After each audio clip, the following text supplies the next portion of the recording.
প্রজন্মের জনপ্রিয় অভিনেতা ইয়াস রোহান ও নান্দিত অভিনেত্রী তাসনুভা তিশা প্রায় ৩ বছর পর তারা দুজন নতুন নাটকে অভিনয় করলেন। নাটকের নাম এভাবে পাশে থাকা যায়। এরই মধ্যে নাটকটি শুটিংয়ের কাজ সম্পূর্ণ হয়েছে। তাসনুভা তিশা বললেন, এই নাটকের গল্পটা আসলে মন থেকে উপলব্ধি করার একটা বিষয়। একজন অভিনেত্রী হিসাবে আমি বহু নাটকে অভিনয় করেছি, কিন্তু এভাবেও পাশে থাকা যায় একেবারে মনের ভিতর থেকে অনুভব করে তারপর ক্যামেরার সামনে দাঁড়িয়ে অভিনয় করতে হয়েছে। আমি আমার চরিত্রটির প্রতি ভীষণ মনোযোগী ছিলাম। অনুরূপভাবে ইয়াসের ক্ষেত্রেও ঠিক তাই।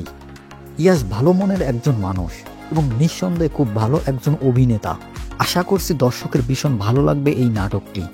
ইয়াস রোহান বললেন, আমি জানি না এটা দর্শক কিভাবে নেবে, কারণ এটা গতানুগতিক লাভ স্টোরির নাটক নয়, কিন্তু তারপরও আমি আশাবাদী নাটকটি দর্শকরা ভালোভাবেই নেবে এবং বেশ জনপ্রিয়তা পাবে। ইয়াস রোহান এবং তাসনুভা তিশাকে কার কার ভালো লাগে কমেন্ট বক্সে লিখে জানান।